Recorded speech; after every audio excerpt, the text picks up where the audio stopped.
Welcome to the new Chemist. We're glad you're listening. Feel free to download this podcast on Apple Podcasts, Google Podcasts, and Spotify.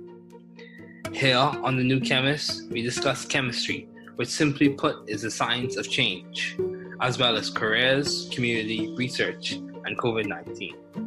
We're happy you're tuning in. My guest today is Nagela Nukuna. Thanks for joining me today. It is so good to hear from you. Just briefly, I'll inform my audience about you. Nagela Nukuna is a joint degree student at the Harvard Kennedy School and the MIT Sloan School of Management, after completing an industrial degree at Georgia Tech. It was during her time in undergrad that she rekindled her passion for serving her community through leadership. During her senior year, she served as the student body president, working on a range of issues, from sexual assault on campus to higher education access for different communities. After working at Google post-undergrad, Nagela wanted to recommit to her passion of serving others, using leadership and innovation to drive social change. In practice, Nagela is passionate about removing structural barriers and opening opportunities up for marginalized but highly talented youth. She now is focused on developing scalable solutions for social policies and designing more equitable systems in our world today. Please welcome Nagela Nukuna.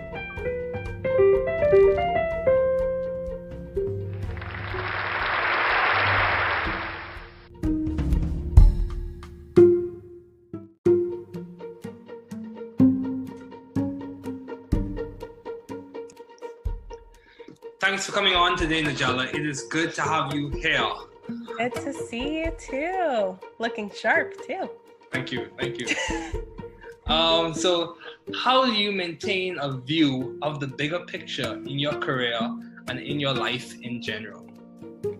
So like a bigger picture of like what I care about, or a bigger picture in terms of sort of like how the world is now? I would say of what you care about and what you're passionate, what you're motivated on or about. Yeah, no, I think that's a great question. So I, have always been very community oriented and socially minded in anything I do. And I think that even throughout any of my experiences before college, in college, post-college, that theme just continued to reoccur in side projects that I continue to do. And I think that it's what I'm currently doing in grad school is something I'm really passionate about. That's not to say that science, technology, math, STEM fields are not, because I am passionate about that as well. But what I'm driven by in my life is to be of service to other people. And I think that has just been a reoccurring theme that I always came back to. So how do I keep it grounded? I don't even think I do it. I think it's almost instinctive or natural.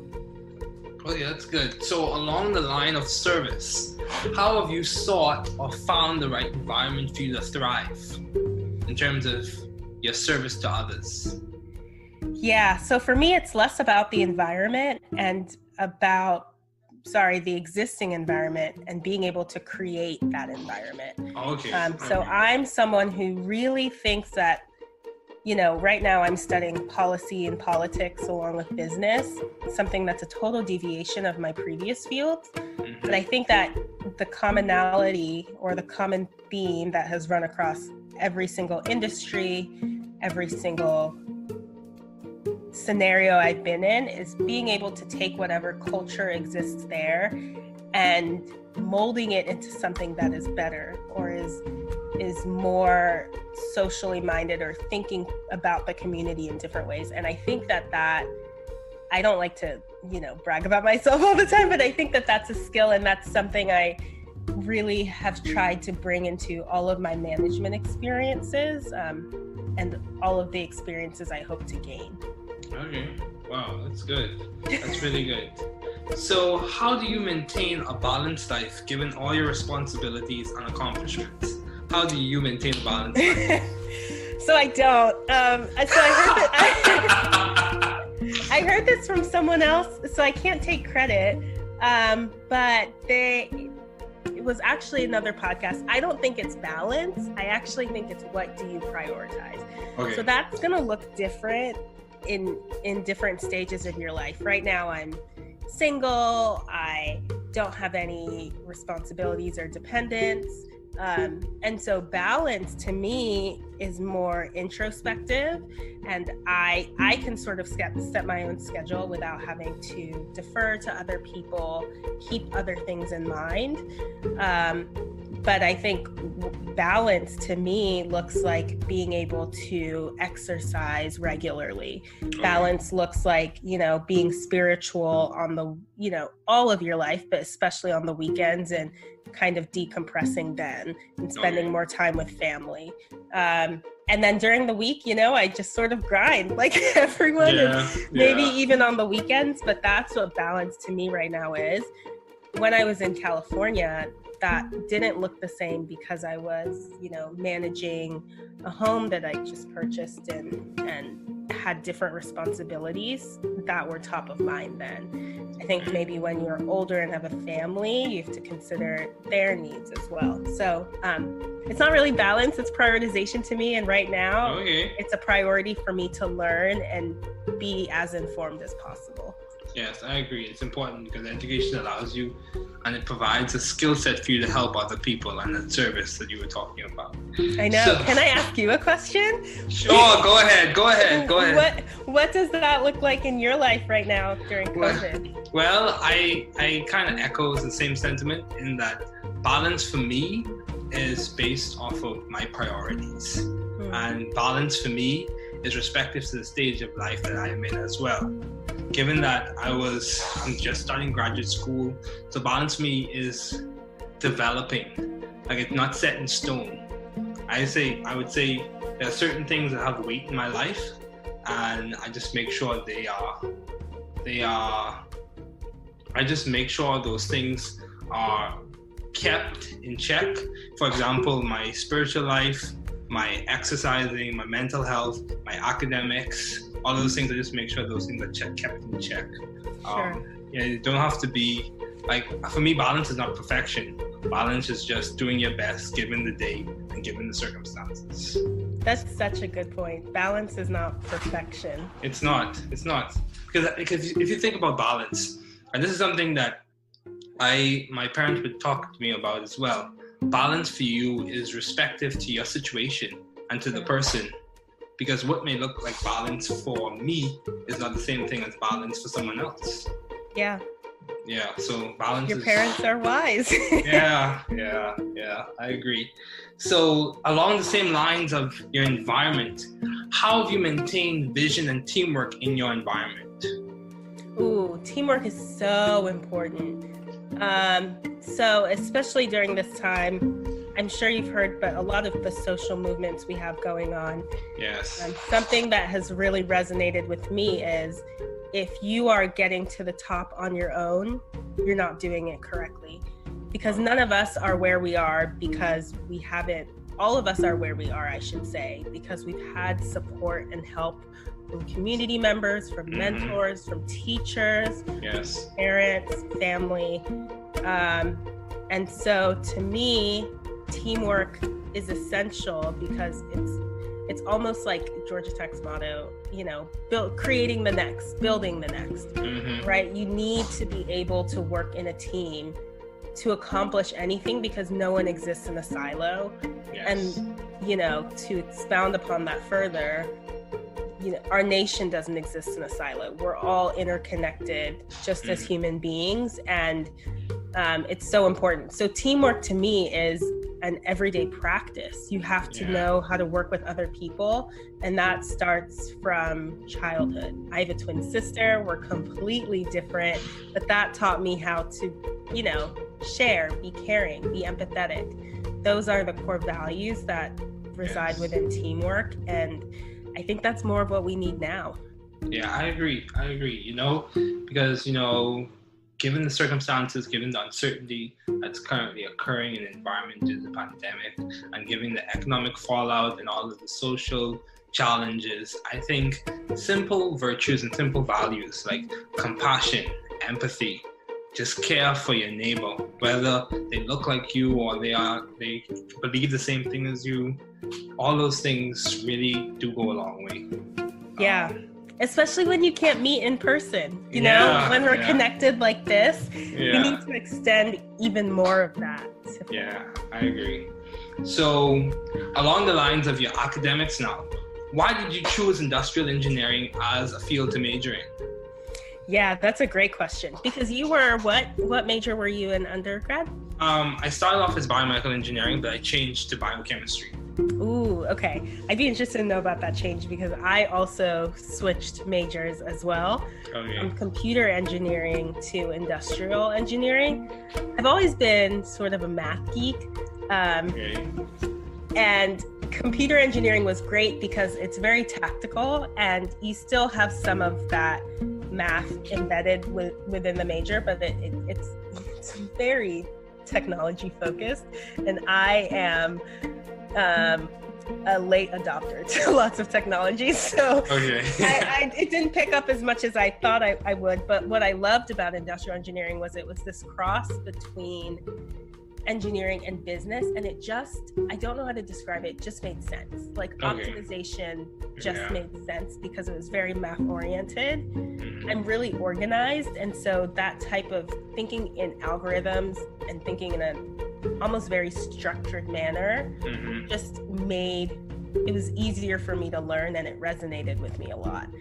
And I think what people think of when they think of industrial engineering is working in a factory or thinking through a navigation system and what the back end of that looks like. They're thinking of, you know, what's the quickest way to get from point A to point B, because you're optimizing a process. But what I learned is that it reaches so much further than that.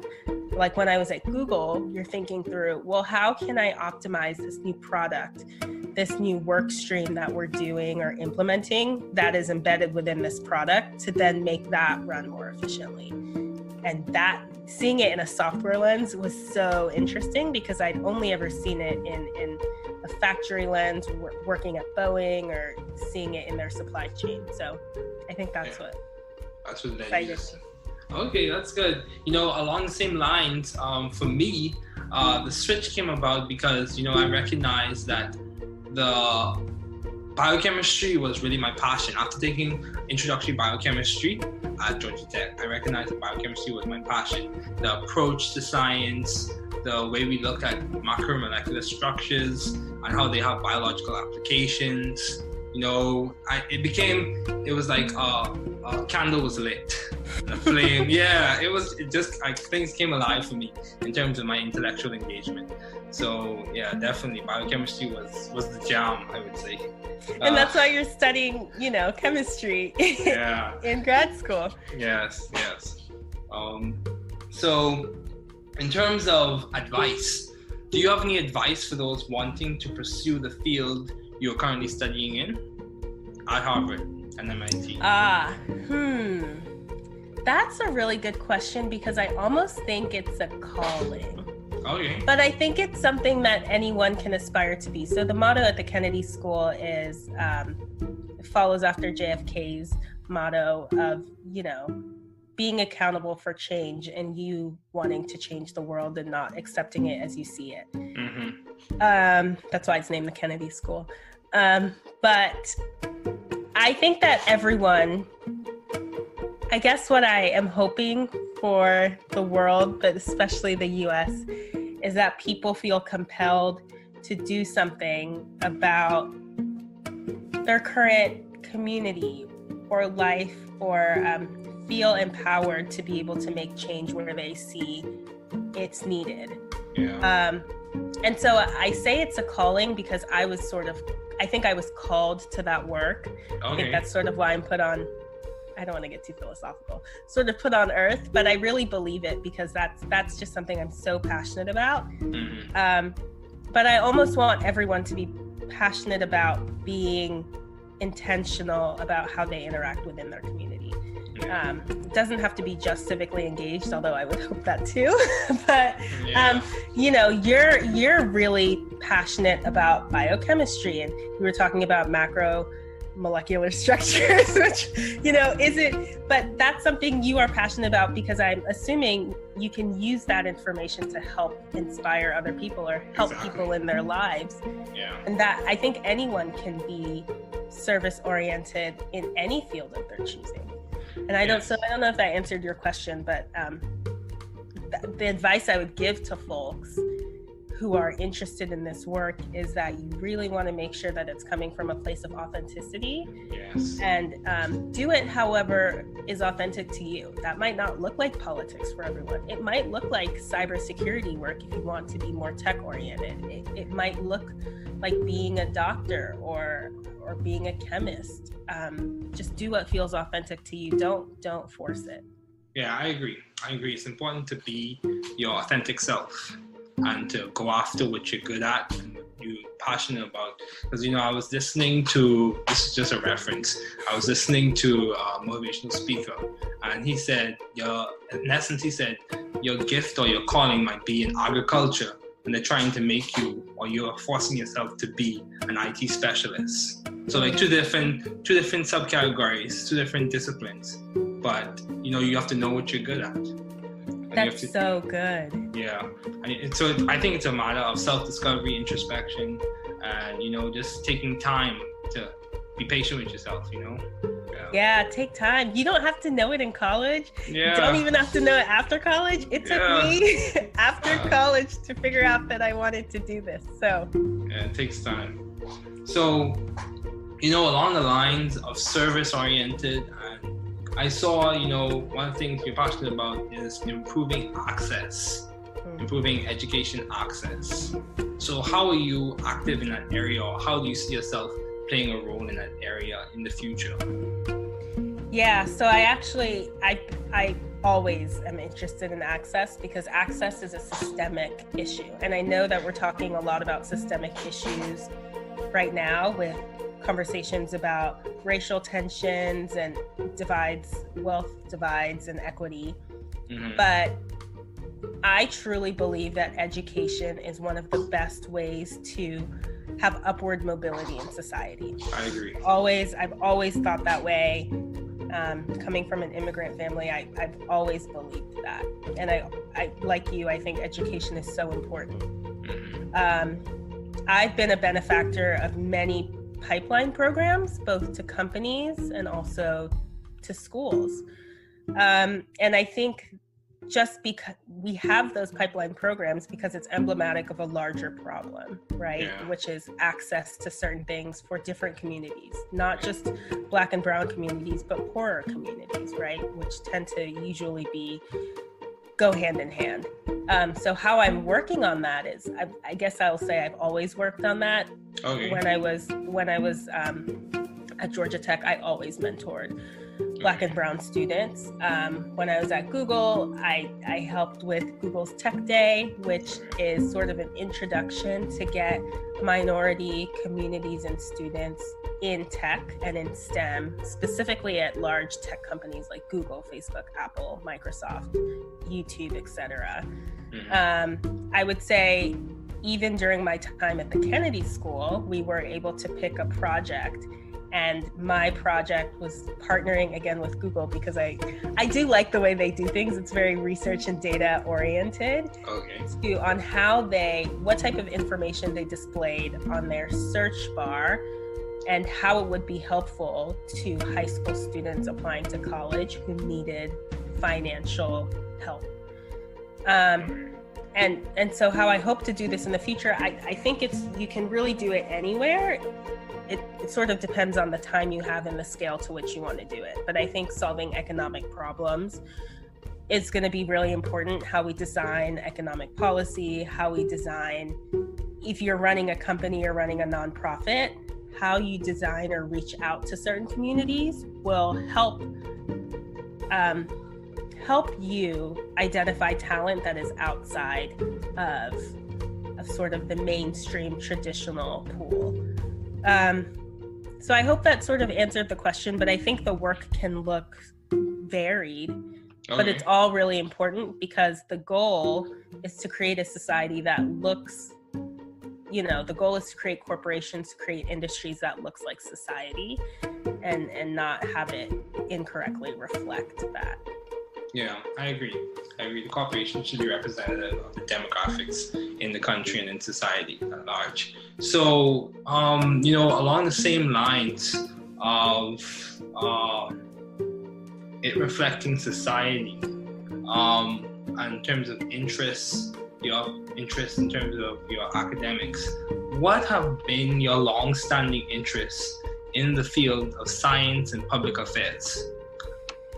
Yeah, so I always say this. I always try and apply the scientific method to everything, which is kind of really broad. Okay. But it's really important, right? Because in anything I do, I am just someone who tends to be very research oriented, whether that's in my activism, whether that's in policy work. I tend to be more on the research and analytics side, because I think that when you are creating good policy or good management practices, you always want to look at what the data is telling you, right? And I know that sounds pretty cliche or maybe normal at this day and age, but I think that where people begin to use data is when they are justifying certain policies or beliefs or things that are already in place.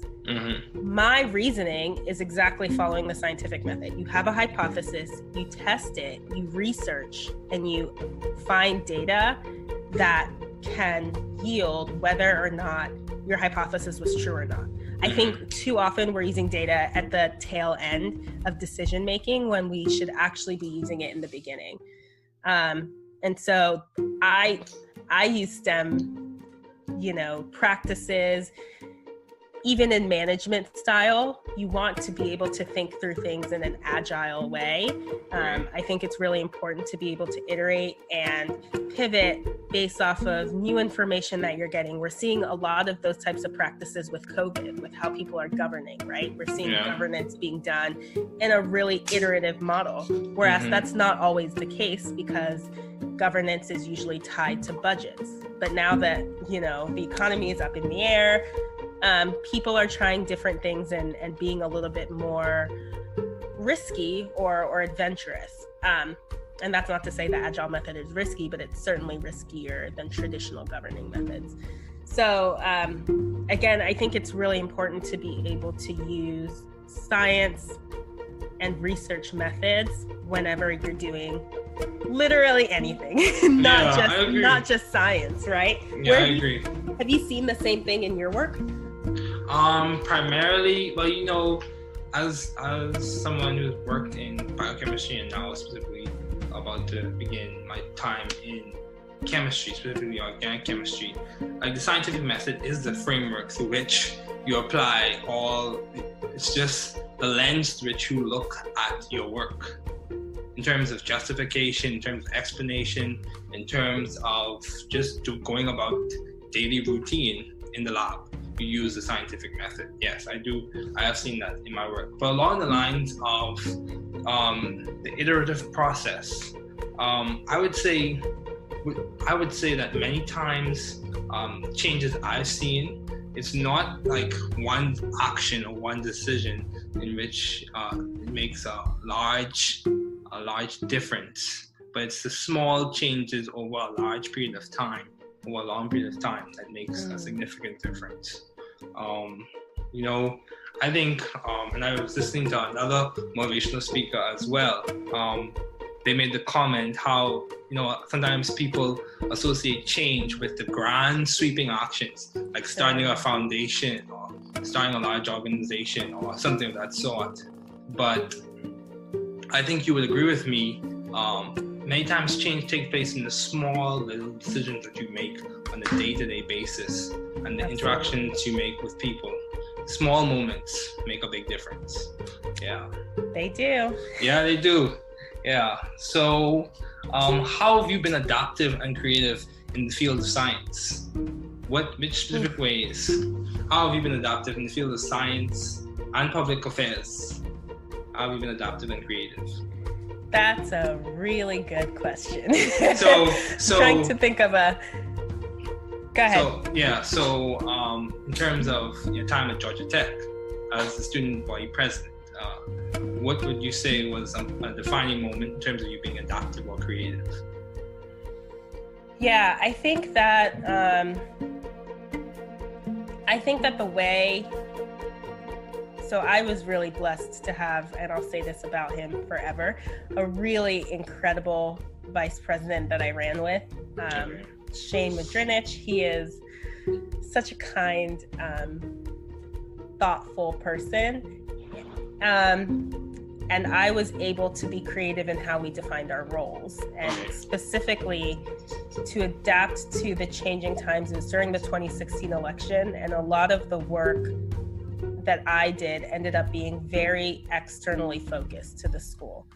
You know, it did affect students' lives, but the work was more on policy changes in the state, national changes that were happening at the time, voting efforts and registration efforts and getting out the vote for students at that time. And the way he took on the work in a way that I was able to focus outside of the school while also focusing on the things that affected our students, but in a more external way. That was one of the reasons why I applied to public policy school in the first place.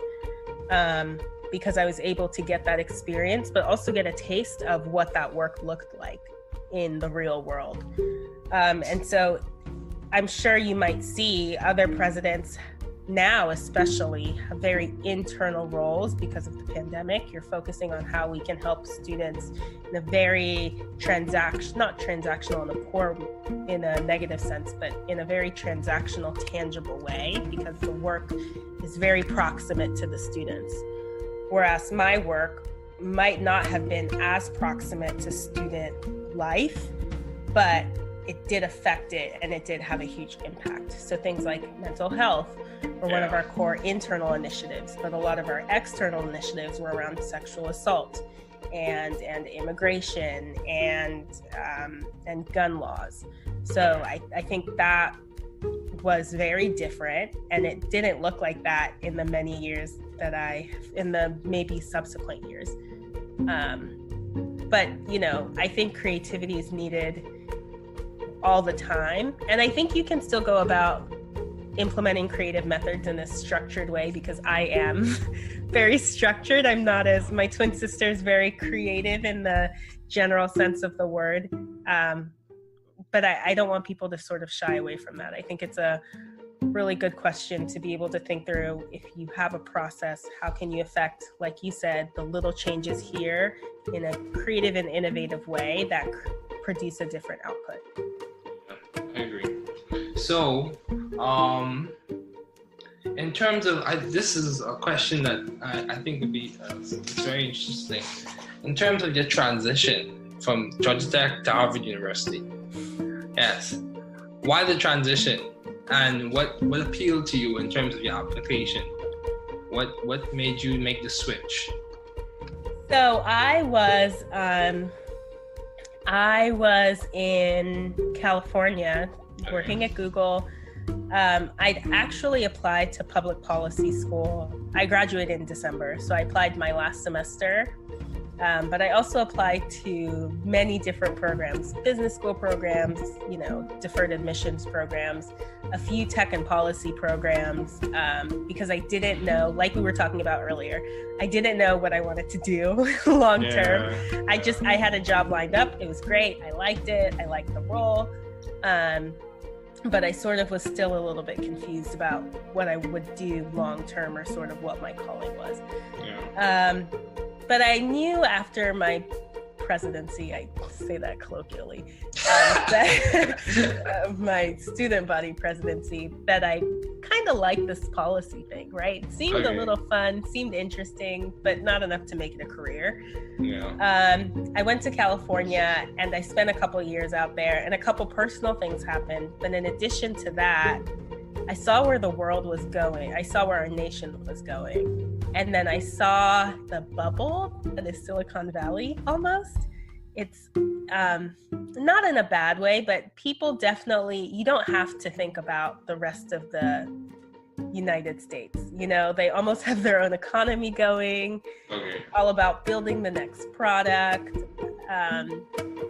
And it seemed to me almost like a silo within the United States. And I remember one day, my manager had asked me, because I was following Georgia politics very heavily. It was when Stacey Abrams was running for governor.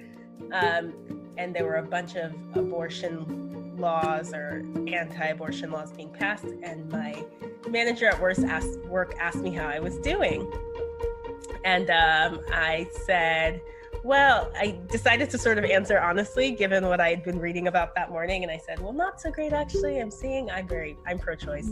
I don't, people know this, and maybe it doesn't appeal to everyone, but, you know, I said there's a lot of really stringent abortion laws being passed right now in different states around our country. And he looked at me and sort of gaped at me that I would give that answer. And they said, well, my partner isn't pregnant, so we haven't worried about that yet. And I went, oh my gosh, like, your partner doesn't have to be pregnant for you to worry about that. You could just worry about that because it's important to people around the world. And that's when I knew that I needed to accept my offer to go, because I think that that was not the place for me to do that work, right?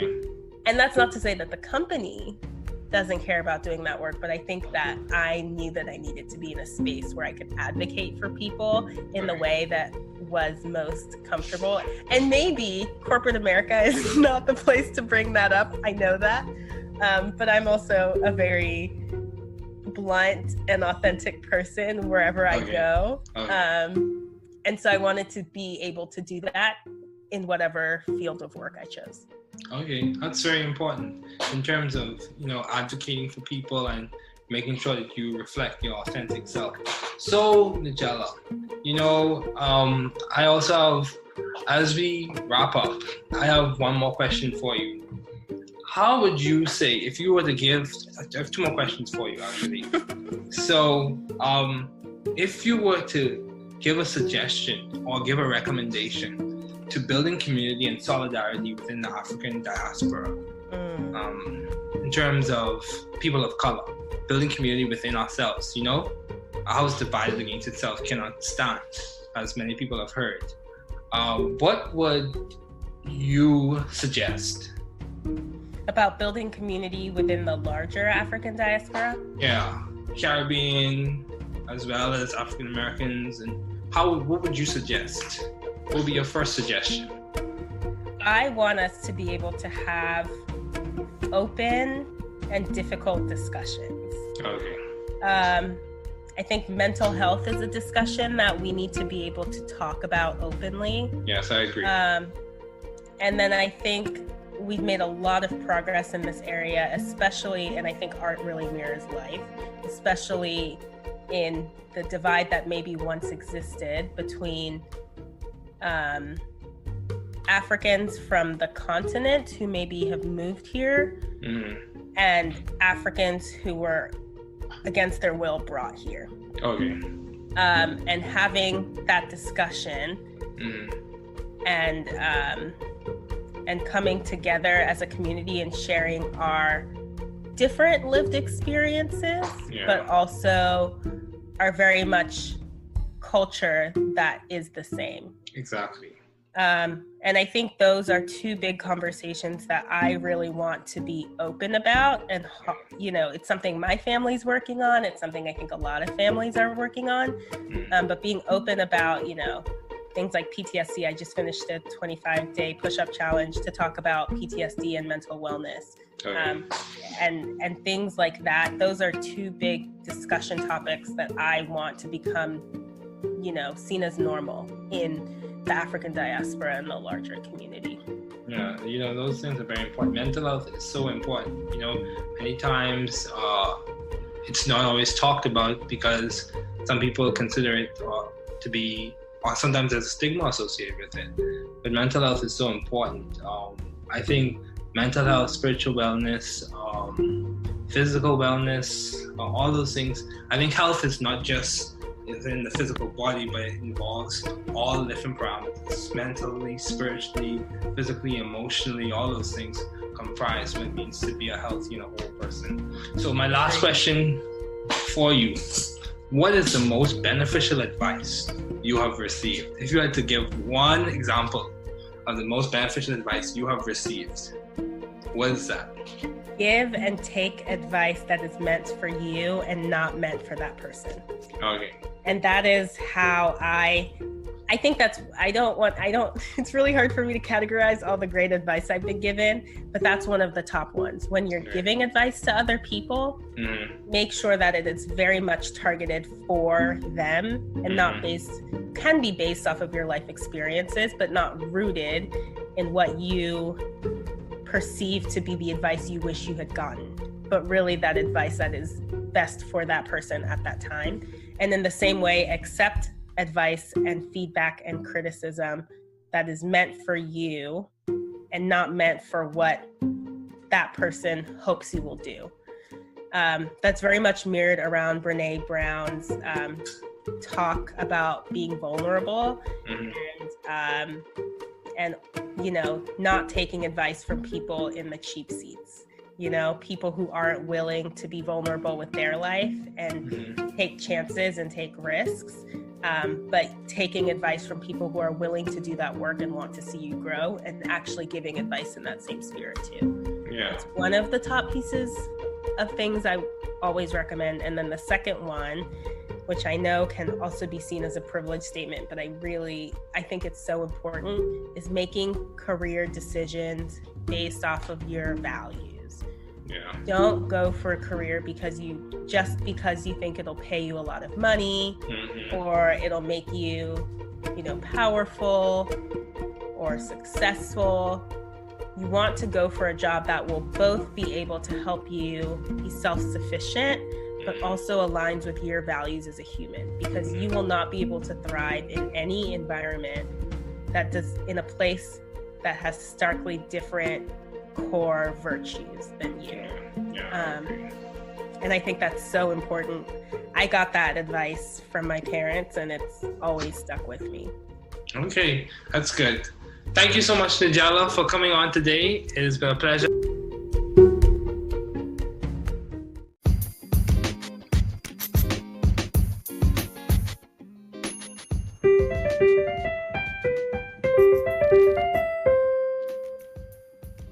Thanks for listening. We're glad you were able to tune into this podcast. Once again, this is the New Chemist, where we discuss chemistry, which simply put is the science of change, as well as the other sciences, careers, community, research, and COVID-19. Thanks again for listening. Note, the views on this podcast represent those of my guests and I,